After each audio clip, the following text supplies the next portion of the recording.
रो रो के माता कैकेयी को कहते हैं, मां मैं पुत्र कहलाने का अधिकारी नहीं रहा। वाल्मीकि रामायण में पुत्र की परिभाषा बताई है। पुत्र 3 प्रकार का होता है। उत्तम, पहला है उत्तम, दूसरा है मध्यम, और तीसरा तो न होवे तो ही ज्यादा ठीक है, पुराणों में जिसको अधम का है। उत्तम वो है पिता कहना चाहते हैं, कह नहीं पाए और बच्चे ने कार्य को पूरा कर दिया, उसको पहले नंबर की संतान कहते हैं। आज कथा में माताएं सो ज्यादा रही हैं, बहुत ज्यादा नींद में है। क्या बात है, जाग जाइए। अभी कथा लंका कांड की नहीं, अयोध्या कांड की चल रही है। तो फिर बालाघाट छोड़कर कुंभकर्ण के भवन में कैसे? कुंभकर्ण की पत्नी का नाम है निद्रा देवी। कुंभकर्ण की पत्नी का नाम है निद्रा देवी। जब राम जी रावण का उद्धार करके आए तो श्रीमती ताल ठोक के राम जी के सामने खड़ी हो गई, युद्ध करेंगे तुम्हारे साथ। कहा तू हमें क्यों लड़ना चाहती है, क्या बात है? कहा तुमने मेरे पति को मारा, तुमने मेरे जेठ को मारा, इसलिए तुमसे हमारी दुश्मनी है, बदला तुमसे लेंगे। कहा हमसे बदला लेगी? तू हमसे बदला कैसे ले लेगी? पूछती है ये बताइए तुम्हारे धाम को कौन जाता है? राम जी बोले जो हमारी कथा सुने, हमारा कीर्तन करे, वो सब हमारे धाम जाएंगे। तो बोलती है बदला तो लिया ही रखा है, जब लोग तुम्हारी कथा सुनेंगे, कीर्तन करेंगे, तो उसकी मुंडी पर हम आकर के बैठ जाएंगे। फिर ना कोई कथा सुनेगा, ना फिर कोई धाम में तुम्हारे में जाएगा। फिर तो पता है खाली गोदाम में ताले के अलावा और तो कुछ होता ही नहीं है। भगवान ने कहा इसका उपाय हमारे पास में है। जब तुम भक्तों के सिर के ऊपर आकर के बैठोगी तो बीच बीच में बुला दिया करेंगे, क्या? जय जय श्री राधे, जय जय श्री राधे श्याम। तो पांडाल के बाहर जाकर के खड़ा होना पड़ेगा। एक दिन बोल रहा था कि कथा में सोने वाला सांप और बगल में बैठने वाला सपेरा, ध्यान है क्या? यदि किसी दीदी की झपकी लगे तो बगल वाली हिला दे, कहे बहन सांपिन तुम बन रही हो, पक्की बात है, लेकिन हमें सपेरिन मत बनाइए। मैंने गिनती की है 7-8 माताएं सो रही हैं। खम्मे का सहारा लोगे, इन टेबलों का सहारा लेके बैठ जाओगे तो झपकी नहीं तो और क्या होगा? यहां से कर क्या रहे हैं? यहां से तो मैं देख ही तो रहे हैं। बोलिए बांके बिहारी लाल की जय, श्री हनुमंत बलवंत महाराज की जय। जय जय श्री राधे, जय जय श्री राधे श्याम।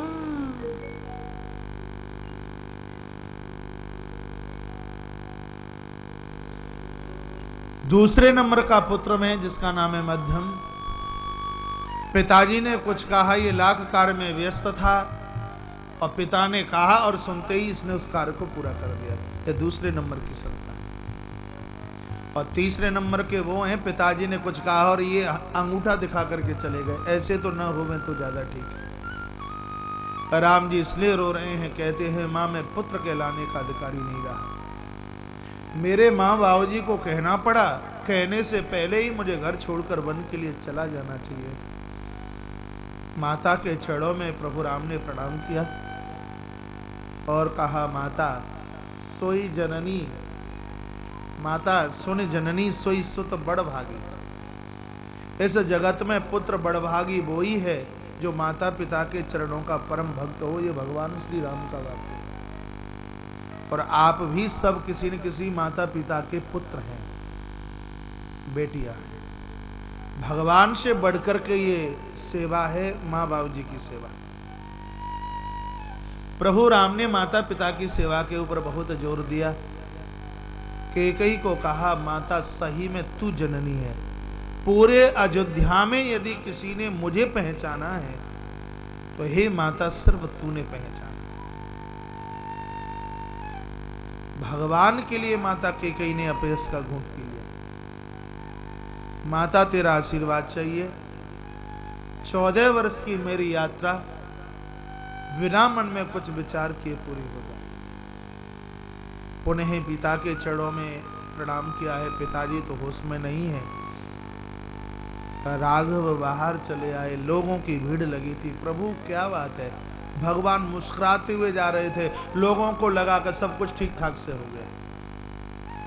महान वही तो हैं जो दुख को भी दुख नहीं समझते। महान वही तो हैं जो कष्टों को भी कष्ट नहीं समझते, विपत्ति को भी प्रसाद समझते हैं। ए प्रभु के चरित्र से सीखिए। भगवान सीधे माता कौशल्या के भवन की तरफ जा रहे हैं। माता कौशल्या शिव के मंदिर से अभिषेक करके बाहर निकली ही थी। लोग कहते हैं कि माताओं को हनुमान चालीसा नहीं पढ़ना चाहिए, शंकर जी का अभिषेक नहीं करना चाहिए। आदि प्रातः मुझे कोई पूछा, ऐसे में कितने प्रमाण बताऊं जिन देवियों ने भगवान शंकर का अभिषेक किया। हिंदुस्तान की धरती पर जन्मी हुई माता अहिल्याबाई, इंदौर नगरी जिसके नाम से ही बसी है, महेश्वर नाम की जगह है। कभी आप जाएं, अहिल्या के शंकर का दर्शन आज भी वहां होता है। एक बहुत बड़ी स्टेट की मालकिन, भूत भावन भगवान शंकर की इतनी परम भक्तानी, 12 ज्योतिर्लिंगों में से ऐसा कोई स्थान नहीं है जिसके जीर्णोद्धार में माता अहिल्याबाई की संपत्ति न लगी। भगवान सोमनाथ के मंदिर में तो कितना धन खर्च किया, यवनों के द्वारा ये संबंध तोड़ दिए गए थे। माता अहिल्याबाई के द्वारा इन मंदिरों का जीर्णोद्धार कराया।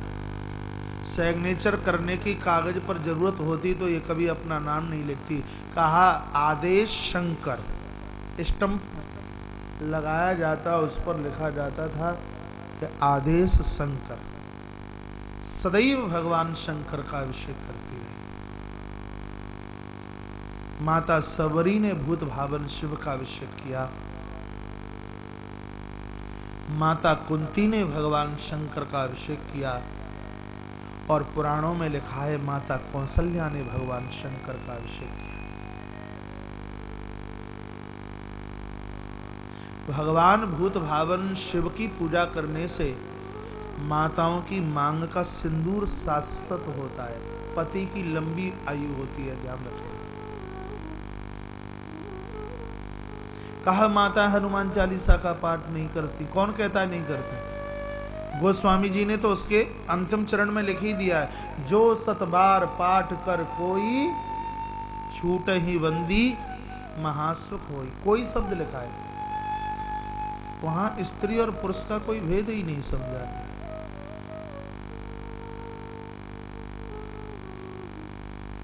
पवित्रता और पावनता के साथ में भगवान की पूजा की जाए।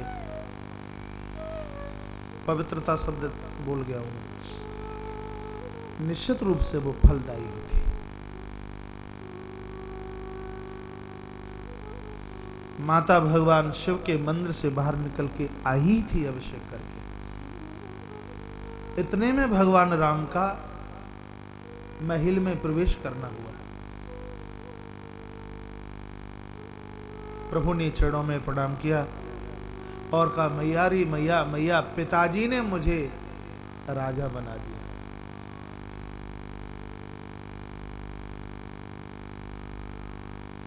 मैया बोली, राघव मैं तो पूरी रात सोई नहीं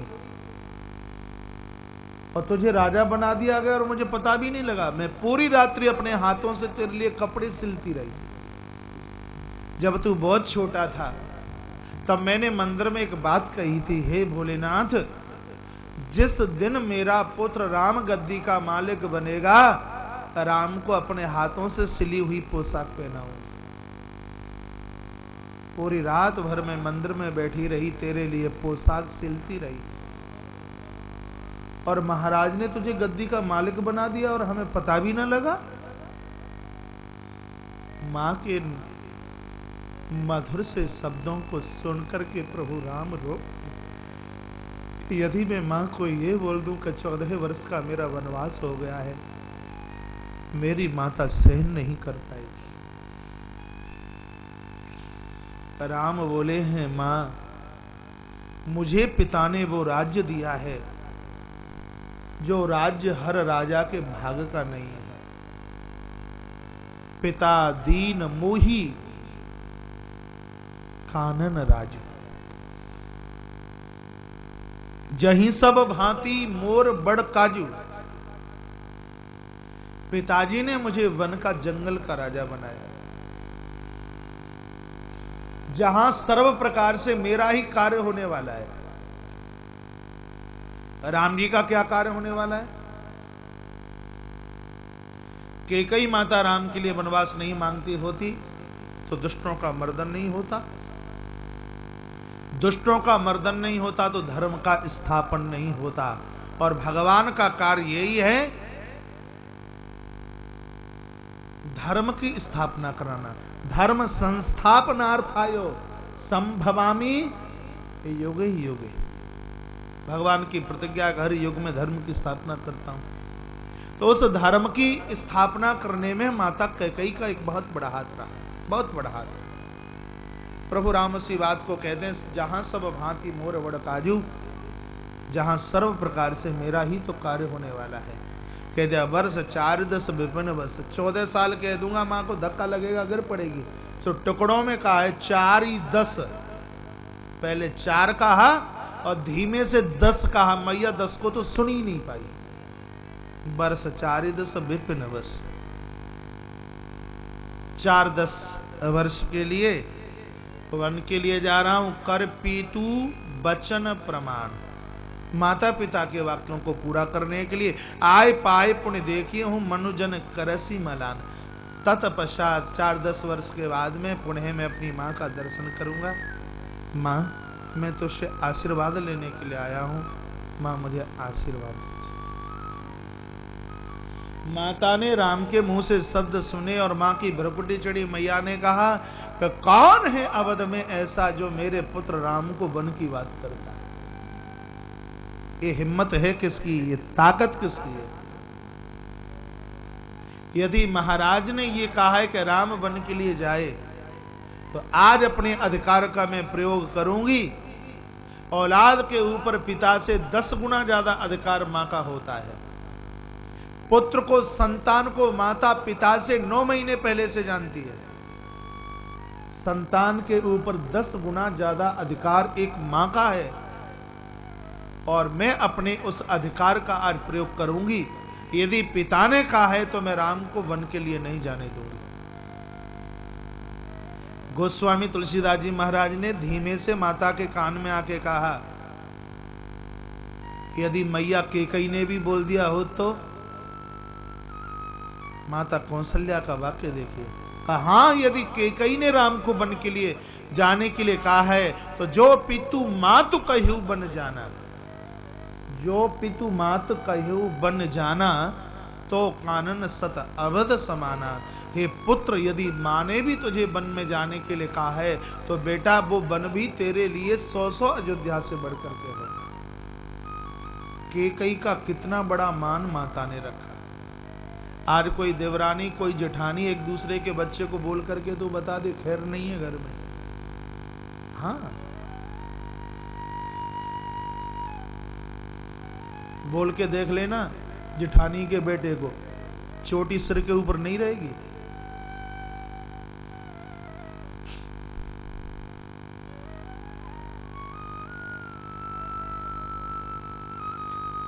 मेरे सामने माताएं खड़ी हैं, इनको बिठा दीजिए।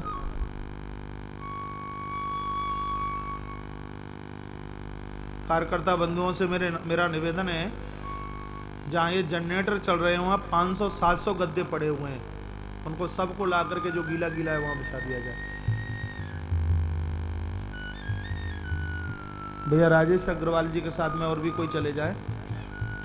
इधर पीछे जो एक नई बिल्डिंग बनी है और बहुत गद्दे रखे हैं। मुस्तफा टेंट वाले को पूछ लेना। बोलिए बांके बिहारी लाल की जय, कृष्ण कन्हैया लाल की जय। जय श्री राधे, जय जय श्री राधे, श्री राधे श्याम। आइए एक चौपाई उठाते हैं।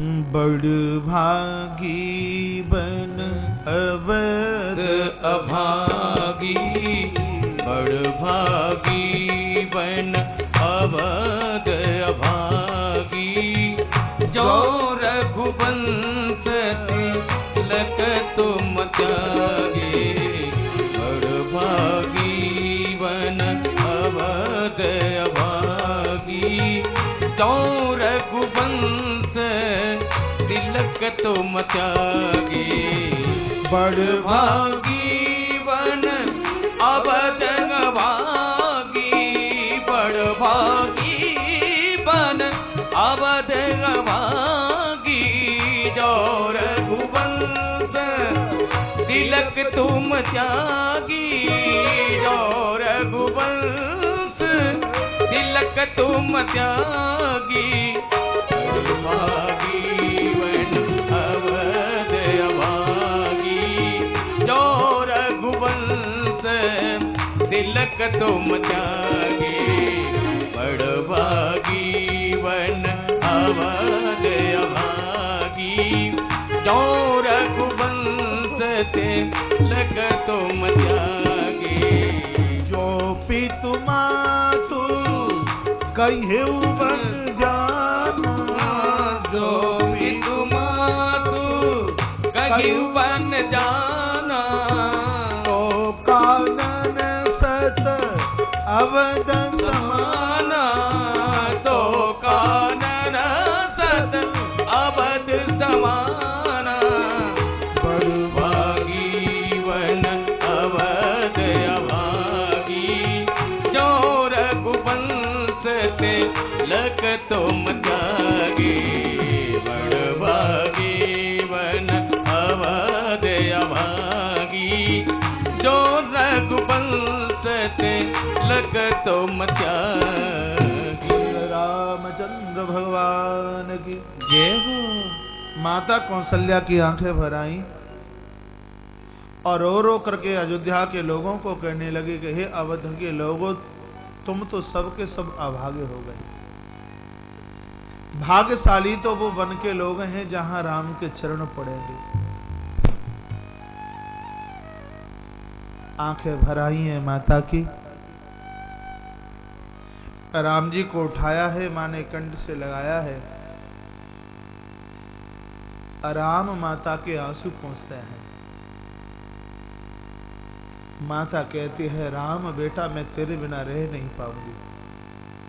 मैंने तुझसे कभी कुछ मांगा नहीं। पुत्र मांगे मेरी भीख, मेरी झोली में भीख डाल दे। मैं और कुछ नहीं मांगती। पुत्र तू मुझे अपने साथ वन के लिए लेके चल। पूरे दिन तू चलेगा तो रात को तेरे पांवों के मैं कांटे निकालती रहूंगी। पांवों में छिदे हुए चुभे हुए मैं उन कांटों को कंकड़ों को निकालती रहूंगी। राम कहते हैं, माता यदि तेरी ये स्थिति होगी तो फिर अयोध्या का क्या होगा। तू कोई साधारण मां नहीं है। गोस्वामी जी कहते हैं, हे माता कौशल्या तू प्रभु राम की जनित। माता रोना नहीं है। रोने की आवाज जानकी माता ने सुनी, दौड़ती हुई आई है। जानकी मां दौड़ती आई, अपनी सासू को रोते रोते देखा, चरणों में प्रणाम किया और कहा, मां क्या हो गया। कौशल्या ने कहा, बेटा अब होने को बचा भी क्या है। जो होना था सब कुछ हो गया। अवध का भाग फूट गया। मेरे राम जैसे पुत्र के लिए 14 वर्ष का वनवास। शब्द सुनते ही मां जानकी को इतनी जोर से धक्का लगा। प्रभु के चरणों में जानकी गिरी है। राम ने खड़ा किया। माता जानकी के हाथ ऐसे बंध गए और कहा, प्रभु आप वन के लिए जा रहे हो। और राघव ने कहा कि हाँ जानकी, मैं भी आपके साथ में चलूंगी। प्रभु ने कहा, कभी भी नहीं। तो भगवान ने यहां सुंदर धर्म का भी वर्णन किया। यही ते अधिक धर्म नहीं दूजा, सादर सासु ससुर पद पूजा। सीते मेरी पूजा करोगी तो वो धर्म है। ये बूढ़े माता पिता की सेवा करोगी, ये तुम्हारे लिए परम धर्म है।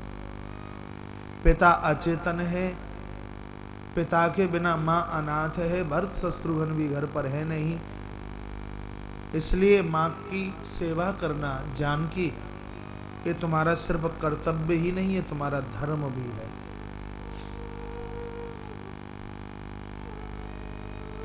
माता जानकी ने कहा, प्रभु प्राणों के बिना देह का कोई अस्तित्व नहीं है, जल के बिना नदी का कोई अस्तित्व नहीं है, उसी प्रकार से पति के बिना नारी का भी कोई अस्तित्व नहीं है। जिय बिनु देह नदी बिनु वारी, तैसे ही नाथ पुरुष बिनु नारी। जैसे बिना प्राण की देह, बिना जल की नदी बहुत बुरी लगती है, सूमसाम लगती है, बिना प्राणों के देह मुर्दा भी इतना बुरा लगता है कि अब तो मिट्टी को जल्दी से उठाया जाए।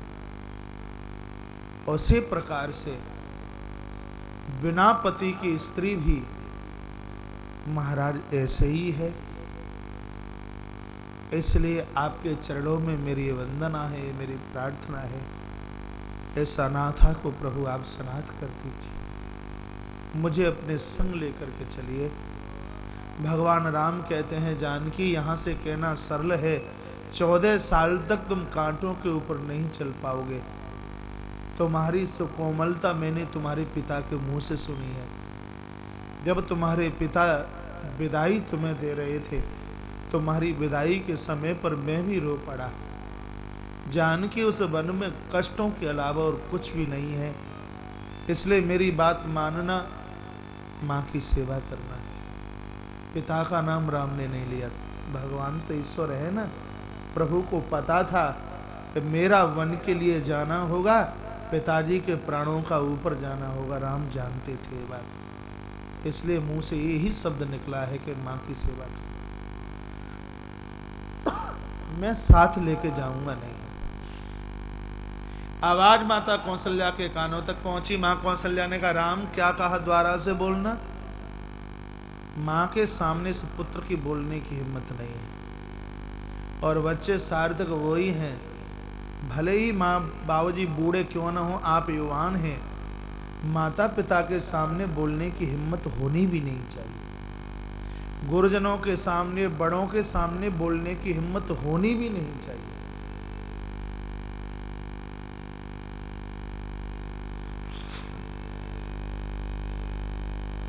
माता कौशल्या बोली है, राम जानकी को संग लेके जाना है, और मेरी बेटी की रक्षा ऐसे करना जैसे आंख के पलक आंख की रक्षा करता है, और ये जानकी मेरी आंख है, ये समझ लेना। जब जयंत ने माता जानकी को कष्ट दिया, वो कौआ बन के आया, इसलिए तो राम जी ने उसकी आंख को फोड़ डाला, क्योंकि जानकी मैया की आंख है, जो मेरी मां की आंख है, तो उस आंख का इसने अपराध किया है, इसलिए इस कौए की वो आंख रहनी नहीं चाहिए, इसलिए उसकी आंख को फोड़ दिया। आगे आप सुनेंगे विस्तार से अरण्यकांड में। मैया ने कहा, प्रभु ने बात काटी नहीं है, जानकी को अनुमति दी गई। माता जानकी वन में जाने की तैयारी में है। इधर पूरा अवध सूमसाम है, कोई किसी को बात करने को तैयार नहीं होता। ऐसा लग रहा है कि अयोध्या की दीवालों में से कैकई के अलावा, गालियों के अलावा और कुछ सुनने को नहीं मिलता।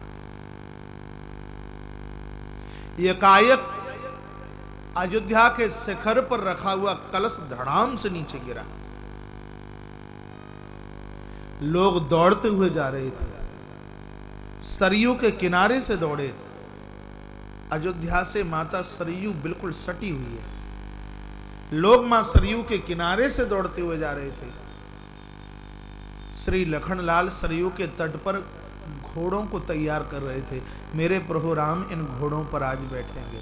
इतने पर लखन ने देखा कि लोग दौड़ते दौड़ते जा रहे हैं। लखनलाल ने कहा, अजी रुकिए, आप लोग कहां भागते जा रहे हैं, आपकी आंख में आंसू क्यों है, आप रो क्यों रहे हैं सब के सब। लोगों ने कहा लखनलाल को, भैया कौन राजा, अयोध्या का भाग्य फूट गया, जो माँ केकई सिर्फ ड्रामा ही करती रह गई कि राम मुझे इतने प्रिय हैं, उस पापनी केकई ने आज अयोध्या को अनाथ कर दिया।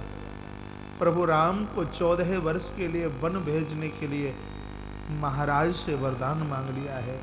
समाचार सुने हैं कहाँ घोड़ा कहाँ लगाम, कोई होश ही नहीं रहा। श्री लखनलाल दौड़े दौड़े समाचार जब लक्ष्मण पाए, व्याकुल बिलखी बदन उठ धाये। रोते रोते सीधे प्रभु राम के चरणों में आके लखन गिर पड़े।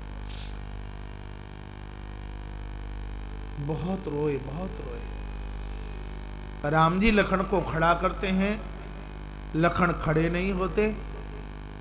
लखनलाल ने रो रो करके कहा, भगवान आप वन के लिए जा रहे हो? हाँ लखन। कहा मैं भी साथ में जाऊंगा। राम जी ने कहा कभी भी नहीं। पिता की स्थिति ये है, भरत शत्रुघ्न ननिहाल गए हैं, माताओं की देख रेख देखभाल कौन करेगा, इसलिए मैं तुझे संग लेके नहीं जाऊंगा। लखनलाल प्रभु के कंठ से चिपट गए और श्री लखनलाल ने रो रो करके कहा, कौन कहता है कि मेरे पिता दशरथ हैं? कौन कहता है कि मेरी माता सुमित्रा है? माता रामो मत सखा रामचंद्रो, भ्राता रामो मत सखा रामचंद्रो। मेरे जीवन का हर रिश्ता आपके चरणों से जुड़ा हुआ है। आपके चरणों की सौगंध मैं खा के कहता हूं, या तो मुझे अपने संग ले जाने की मुझे अनुमति दीजिए, और नहीं तो तुम जाओगे वन के लिए और मैं डुबकी लगाऊंगा सरयू में। आपके चरणों की सौगंध, आपके बिना आपका लखन एक क्षण के लिए भी जिंदा नहीं रह सकता। ये लक्ष्मण का प्रेम है प्रभु चरणों। और भगवान राम भी जानते हैं कि लक्ष्मण मेरे बिना रह नहीं सकता। प्रभु राम बोले, लखन पुत्र के ऊपर अधिकार मां का होता है, इसलिए मेरा ये कहना है कि एक बार अपनी माता सुमित्रा को जरूर पूछ करके आइए। श्री लखनलाल माता सुमित्रा के महलों की तरफ चले हैं। माता गलियारे से सामने से आ रही थी। लखनलाल पहुंचे, मां को प्रणाम किया। माता सुमित्रा ने कहा, लखन राम की गद्दी होने वाली और तू अयोध्या की गलियों में घूम रहा है, धिक्कार है तेरे लिए, तूने तो मेरे दूध को ले जा दिया। इस समय तुझे राम की सेवा में होना चाहिए था। लखनलाल रो पड़े, कहा, मां किसकी राजगद्दी, अयोध्या का भाग फूट गया। उस पापिनी केकई ने उस कलिंकिनी मंथरा के सहारे से प्रभु को वन का वनवास मांग लिया। सुमित्रा तो इतनी सीधी है, उपासना है ना, भक्ति है, इतनी सीधी है कि इसको तो अभी तक किसी ने बताया भी नहीं कि ऐसा हो गया। सबके पास नौता पहुंचा, सबको सूचना मिली राम गद्दी की, लेकिन इस भोली भाली सुमित्रा को किसी ने तो ये भी नहीं बताया कि कल राम अयोध्या के मालिक बनने वाले हैं। किसी ने नहीं बताया।